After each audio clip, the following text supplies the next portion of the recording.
Yemen's Houthi rebel group has hit another cargo ship in the Red Sea. However, in a first, they targeted a ship that was reportedly bound for Iran. The attack comes as a surprise because Iran is seen as the Houthi group's main backer. A Houthi spokesperson later said that the bulk carrier MV Star Iris was American-owned. However, reports say it is actually Greek-owned and was bound for Iran with a cargo of corn. US President Joe Biden met Jordan's King Abdullah at the White House yesterday. During the meeting, the two leaders discussed the status of the Israel-Hamas war and escalation in Rafah. Biden said that he is pushing for a 6-week pause in the fighting as he looks towards a longer ceasefire. The meeting came as Biden has become increasingly vocal about Israel not expanding its ground offensive to Rafah. France has delivered a written proposal to Beirut. This is to pacify tensions at the Israel-Lebanon border. The plan calls for Hezbollah's elite unit to withdraw to 10 kilometers away from the border. It aims to end fighting between Iran-backed Hezbollah and Israel. Hostilities between the two sides have been running parallel to the Israel-Hamas war. Syria has said that it is ready for new wars with Israel. Syrian Foreign Minister Faiz al-Mekdad has said that his top priority right now is to end the presence of any unauthorized foreign forces on Syrian territory. Mekdad said that Syria will fight to end the Israeli occupation of the disputed Golan Heights region. He said this at a joint press conference with his Iranian counterpart Hossein Amir Abdullahian in Damascus. A Dutch court has ordered the government to block all exports of F-35 fighter jet parts to Israel. This is over concerns that they were being used in Israel's offensive in Gaza, which the court said violated international law. The Dutch court said that the state must comply with the order within 7 days. Last December, several human rights groups lodged the case against the Dutch government. The Kremlin has denied using Elon Musk's Starlink satellite services after allegations from Ukraine. Russia has said that the Starlink satellite internet system was not certified for use in the country. It added that the satellite was also not supplied to them. Earlier, Kyiv had accused Russian troops of using Starlink services in parts of Ukraine that they control. Brazil's former president Jair Bolsonaro has refuted coup allegations leveled against him. Bolsonaro has said that he was not in the country when he was supposedly trying to carry out a coup. The Brazilian police have accused Bolsonaro of editing a decree to overturn the result of the 2022 election that he lost to the current president, Luiz Inácio Lula da Silva. Meanwhile, a video has surfaced that shows a meeting between Bolsonaro and his cabinet ministers. It shows him urging action in the face of a potential victory by Lula. At least 5 people were injured in the Peruvian capital Lima yesterday. This was after an explosion occurred at an ironmongery business. An immense plume of thick smoke and flames filled the sky after the blast. Firefighters worked at the site to put out the flames. The cause of the blast is still under investigation. Meanwhile, another fire broke out at an amusement park in the Swedish city of Gothenburg. No guests were present at the Oceana water park when the fire erupted. According to officials, the fire started at one of the water rides. It engulfed outdoor water slides and some facilities that were under construction. One person was killed and 5 others were injured in a shooting in New York City. It took place at a subway station in the Bronx area. The police said that the shooting occurred after 2 groups of teenagers started a fight on a train. Following this, someone from one of the groups pulled out a gun and fired.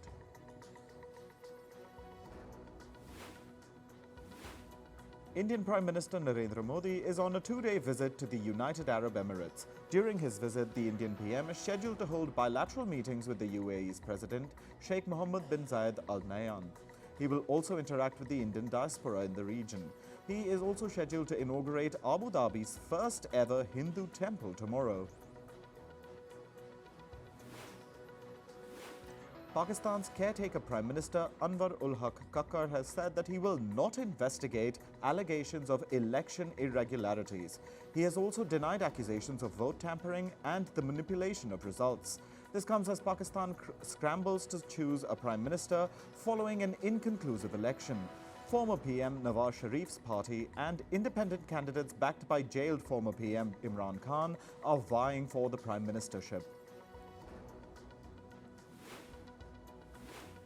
Thailand's jailed former Prime Minister Thaksin Shinawatra is set to be freed from prison. He has been granted parole due to his deteriorating health. In August last year, Thaksin Shinawatra had returned to Thailand after more than 14 years in exile. He was taken to court immediately after he returned, and he was jailed for 8 years for abuse of power. However, a royal pardon later reduced his term to 1 year.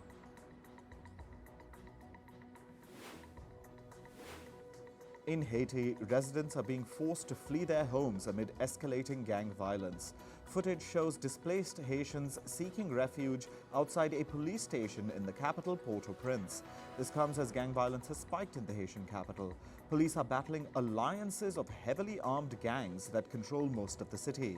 The conflict has fueled a humanitarian crisis that has forced hundreds of thousands to flee their homes to escape the violence. Protests have flared up in the Democratic Republic of Congo. Police fired tear gas to disperse protesters in the capital Kinshasa yesterday. Demonstrators were seen burning American and Belgian flags near Western embassies and United Nations offices. This is because they accuse the West of supporting the neighboring country of Rwanda. The DRC accuses Rwanda of backing the M23 rebel group.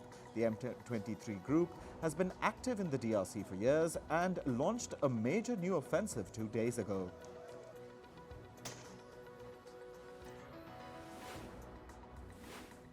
In climate news, Italy has been facing one of the hottest winters in history.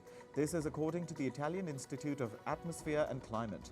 They report that this year, mountains are unusually green instead of white with snow. They add that it has become hard to find snow at an altitude above 2,000 meters. The report also says that Italian mountains have lost 30 days of snow over the last century. The U.S. state of Alabama was marred by flash floods and thunderstorms. This led to the closing of multiple roads in Houston County. Most parts of Alabama and the state of Georgia have received flood alerts.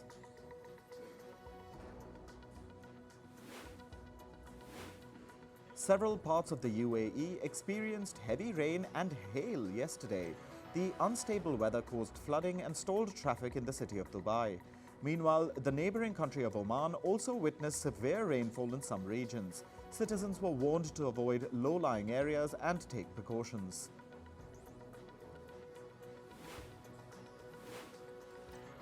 A recent deadly landslide in the southern Philippines has claimed 68 lives so far.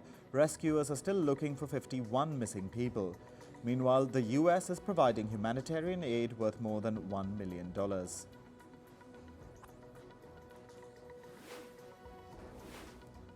More than a fifth of the world's migrating species are at risk of going extinct.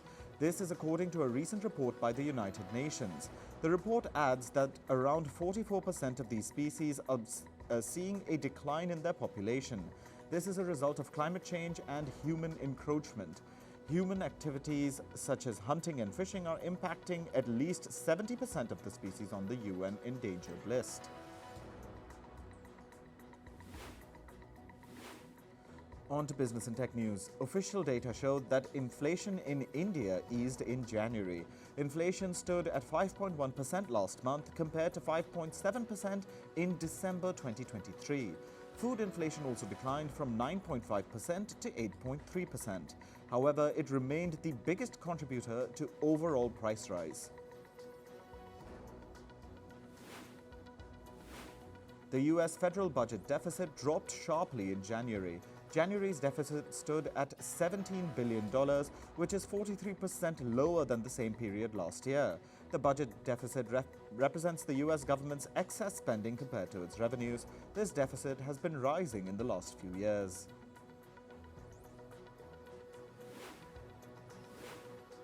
The European Union is reportedly planning to sanction over 24 firms. The list includes 3 Chinese companies. The EU accuses these firms of supporting Russia's war in Ukraine. The restrictions would ban European companies from trading with the firms.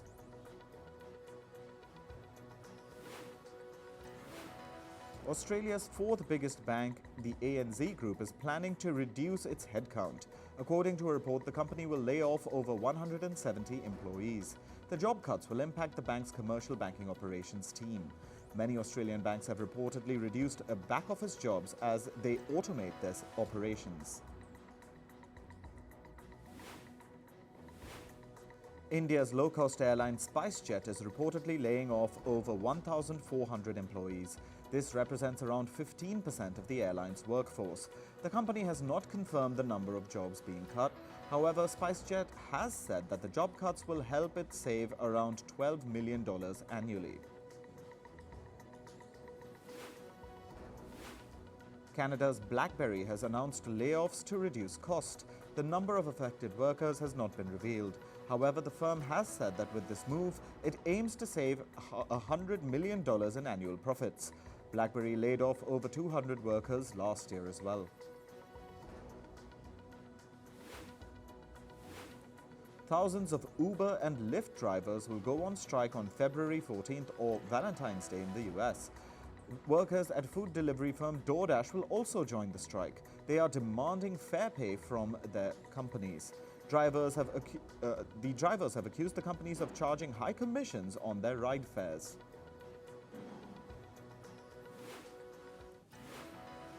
Bitcoin, the world's largest cryptocurrency, crossed the $50,000 mark yesterday.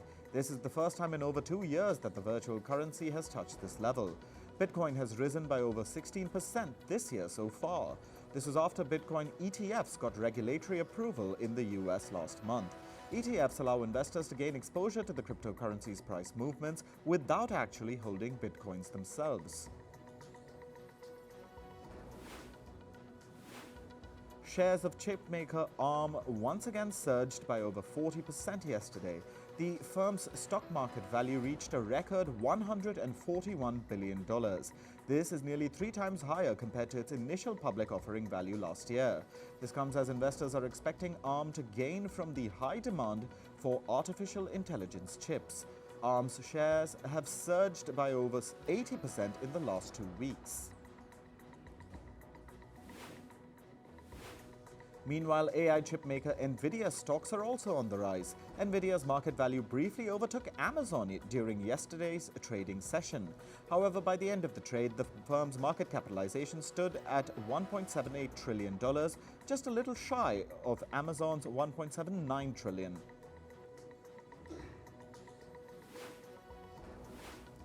Moving to sport, in cricket, the Indian camp suffered another blow in the lead-up to the 3rd test against England in Rajkot. KL Rahul has been ruled out of the 3rd test due to a sore knee. Devdutt Padikkal, his Karnataka teammate, has been called in as a replacement. KL Rahul earlier missed the 2nd test in Visakhapatnam.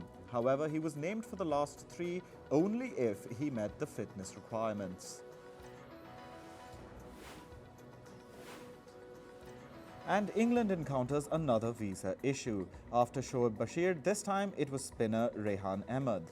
Ahmed was stopped at the airport in Rajkot as he didn't have the correct paperwork. He and his team were off to Abu Dhabi during a 10-week break between the 2nd and 3rd test. Reports say he was just carrying a single entry visa in Rajkot. Najmul Hussain has been named Bangladesh's captain for all 3 formats. He was reappointed as skipper for the coming year. The availability of Shakib Al Hasan, Bangladesh's regular choice captain, is still uncertain. The 25-year-old Najmul Hussain is a top-order batter and has led Bangladesh in its last 2 series against New Zealand. Afghanistan announced a 16-man squad for its T20 international series against Sri Lanka. Ibrahim Zadran will continue to lead the side. Afghanistan's regular T20 skipper Rashid Khan is still recovering from a back surgery. The 3-match T20 international series against Sri Lanka starts on February 17th.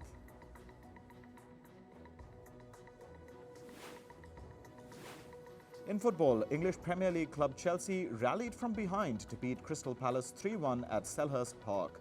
Conor Gallagher scored twice for the Blues. Enzo Fernandez sealed the win for Chelsea with his final goal in added time. The result adds pressure on Crystal Palace, who just sit 5 points above the relegation zone.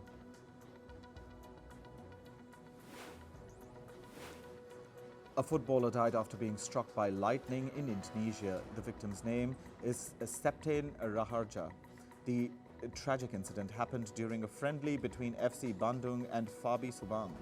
The 35-year-old later died in the hospital after suffering intense heat burns. In tennis, world number one Iga Świątek entered the third round of the Qatar Open yesterday. She trounced Romania's Corana Sârstiă 6-1, 6-1 in straight sets. Meanwhile, Naomi Osaka continued her comeback to professional tennis. She avenged her Australian Open loss to Carolina Garcia with a 7-5, 6-4 first-round win. In Formula One, Aston Martin launched their new racing car named AMR24 for the 2024 season. Lance Stroll, who has been with the F1 franchise for 4 years, was the first one to take the car for a test run on the tracks of Silverstone. This week, Ferrari, Mercedes and McLaren are all set to unveil their new cars. In darts, Luke Littler beat Ryan Searle 8-7 in a thrilling final with an average of 110 to capture the Players' Championship title on his debut.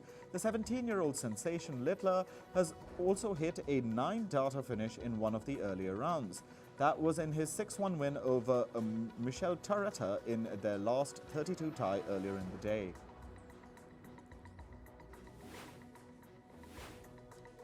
The Kenyan government paid tribute to the men's world marathon record holder Kelvin Kiptum, who died in a fatal car accident on the 11th of February. He was hailed as a national hero by the government officials. Kiptum was driving with his coach and a woman in a car. He lost control of the vehicle, which veered off into a tree and crashed.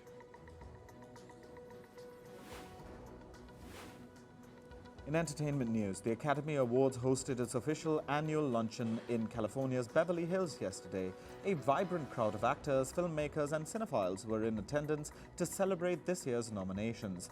However, the pet dog Messi, who played the role of Snoop in Anatomy of a Fall, stole the spotlight. Celebrities including Ryan Gosling, Emma Stone and Robert Downey Jr. attended the event. The group also posed for a group photo at the end.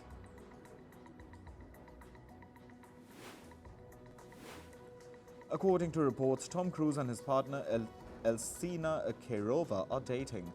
Cruise has been spending a lot of time at Kairova's house in London, but the couple is always careful to not get spotted by shutterbugs when they are out.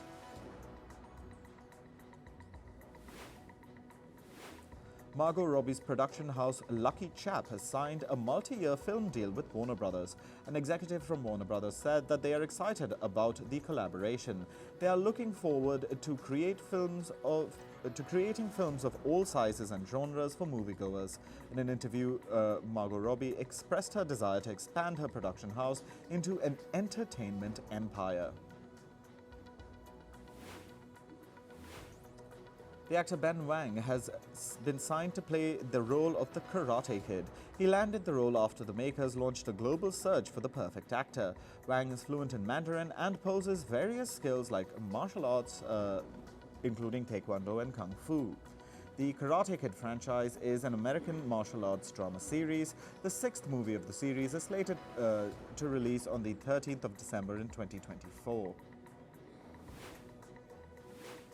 According to reports, South Korean singer Lisa has joined the cast of White Lotus Season 3. She will be making her acting debut with the series. Season 3 of the hit HBO series will be shot in places like Phuket and Bangkok in Thailand. Lisa is a member of the girl band group Blackpink.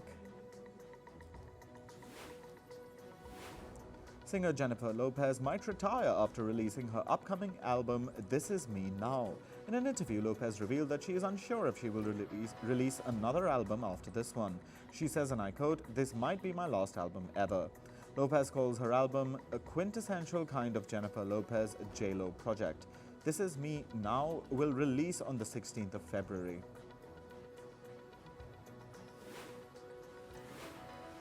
The Indian singer Pratik Kuhad will be performing with Ed Sheeran in India. According to reports, Kuhad will be opening the show for Sheeran. Kuhad will also be joined by singer-songwriter Callum Scott.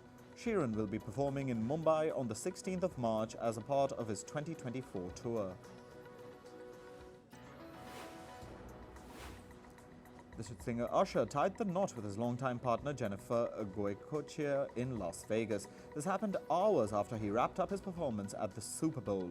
According to reports, they got hitched at an outdoor wedding chapel with 30 guests.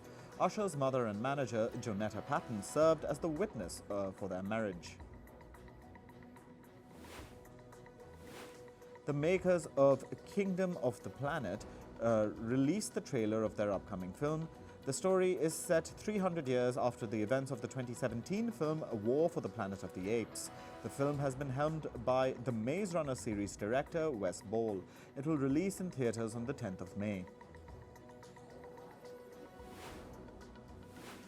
Streaming platform Netflix has released the teaser of their upcoming film Scoop.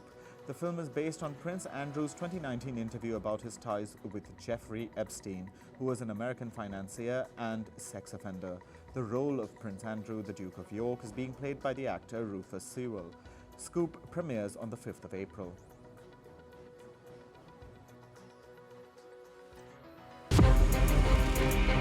From impeachments to inaugurations, if it's a political story, we are on the scene. The race for the White House is heating up. We're beating Biden. How dare he say that? If it's breaking news, we're live with the latest coverage. From the White House, the State Department, and Capitol Hill, we know the issues, but above all, we know the players to bring you the latest in-depth analysis on all the key stories that we're covering. I'm Eric Ham. Join me from Washington here on Firstpost America.